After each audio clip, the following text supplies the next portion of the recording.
수업 시작할게요. 수업 시작할게요. 안녕하세요. 안녕하세요. 출석 체크할게요. 다 왔네요. 이번 시간도 기후위기로 변한 미래의 세상 상상화 프로세스를 진행을 계속 할 거예요. 지난 시간에 우리가 기후위기에 대해서 배웠었죠. 기후위기는 기후변화와 그 영향을 설명하는 용어예요. 그래서 여기에는 지구온난화랑 그리고 저온화가 포함돼요. 그럼 이제 우리는 바로 그 그림을 그리는 게 아니라 시나리오 작업을 한 다음에 이제 다음 시간에 아이디어 스케치에 들어갈 거예요. 그래서 이 시나리오 작업은 세 번째 학습 목표인 기후위기로 인한 미래를 표현하여 그 위험성을 전달할 수 있다를 하기 위한 단계예요. 그래서 이 시나리오는 어떤 사건에서 일어날 수 있는 여러 가지 가상적인 결과나 그 구체적인 과정을 뜻하는데, 보통 우리가 생각할 때 시나리오는 영화나 드라마, 웹툰 이런 데서 많이 쓰인다고 생각을 하는데, 그림을 그릴 때도 시나리오가 필요해요.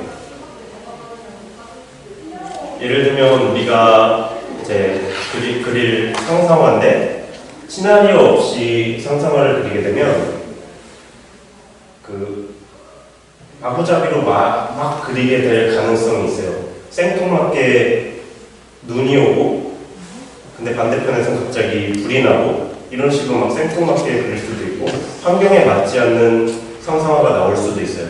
그렇기 때문에 시나리오를 작성을 할 거예요.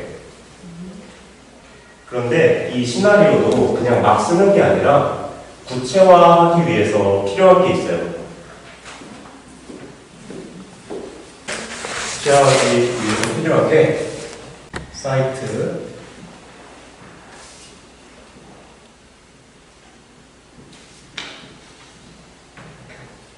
그리고 페르소나예요.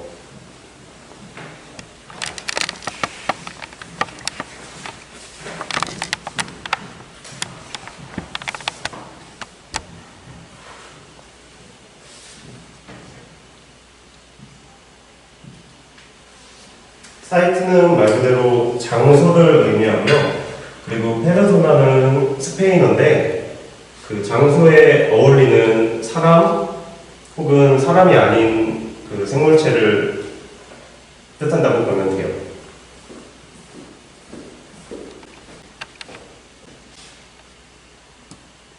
그래서 이렇게 예를 들어보자면 지금 이 상황은 지구온난화가 오는 상황이에요.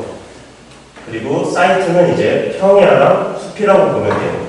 그리고 페르소나는 제가 적어놓지 않았는데, 왜냐하면 페르소나는 이 상황에서 사람이 될 수도 있고 그리고 뭐 지나가는 동물이 될 수도 있어요.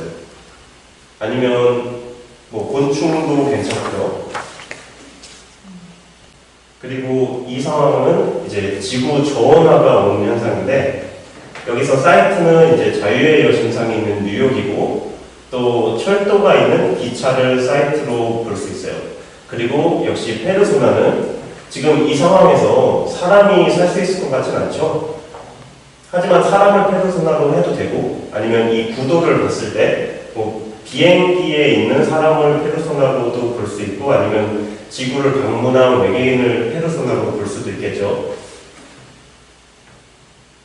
그리고 아까처럼 뭐 랜드마크가 있거나 특정적인 도시나 이런 걸 사이트로 굳이 정하지 않고 이런 식으로 가상현실에 있는 그 크레이터 안에 있는 도시를 사이트로 둬도 괜찮아요. 그리고 이 그림 같은 경우에 제가 생존자라고 페르소나를 적어놨는데, 왜냐하면 이 그림 안에 저 탐험가처럼 생긴 사람이 한 명 있죠. 근데 또 이 그림 전체를 보는 페르소나를 또 설정해 볼 수도 있는 거예요. 또 이 부분의 경우에는 이제 해안가 근처에 있는 도시를 사이트로 설정을 한 거고요. 그리고 페르소나 역시 뭐 지나가던 새를 페르소나로 할 수도 있고, 아니면 아까 말했듯이 비행기를 타고 탈출하는 사람을 페르소나로 설정할 수도 있어요. 그리고 이거의 경우에는 말 그대로 망망대해, 어떤 특정 도시가 아니라 그냥 바다 어느 곳이든 이렇게 그걸 사이트로 또 정할 수도 있는 거예요. 여기서 페르소나를 뭐 고래나 돌고래나 물고기, 아니면 지나가는 갈매기 이런 걸로 설정을 해도 괜찮겠죠. 그리고 또 아까와 같은 그림들은 바로 지구 온난화가 와서 즉시 이제 기상 이변이 생긴 건데, 이거의 경우에는 이제 그게 다 지나가고 더 먼 훗날에 다시 재생이 되는 곳을 사이트로 이렇게 정할 수 있는 거예요. 이 경우에는 이제 모든 게 다 녹고 뭐 불난리도 다 끝났기 때문에 페르소나는 다시 신인류가 될 수도 있는 거고, 지나가는 뭐 다람쥐나 곤충 뭐 이런 게 페르소나가 될 수 있는데, 여기서 중요한 거는 그림에다가 페르소나를 맞추면 안 돼요. 아까 말했듯이 사이트를 정하고 페르소나가 누군지를 먼저 정한 다음에 그 다음에 그림이 나와야 되는 거예요. 자, 그럼 이제 사이트 페르소나를 정하고 그거에 맞춰서 자기만의 시나리오를 구상하는 시간을 한번 가져볼게요.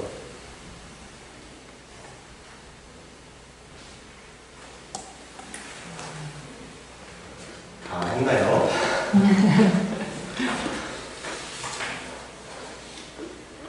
자, 그러면 다음 걸 설명하기 전에 일단 시나리오 구상이 어려울 수 있어요. 그러니까 이번 시간에 다 못 끝낸 학생들은 다음 시간까지 구상을 맞춰오면 되고요. 이제 오늘 구상한 시나리오를 바탕으로 다음 시간에는 아이디어 스케치 프로세스를 들어갈 거예요. 선생님이 종이랑 연필 다 가져올 테니까 그 시나리오만 다 완성해서 가지고 오면 돼요. 수고하셨습니다.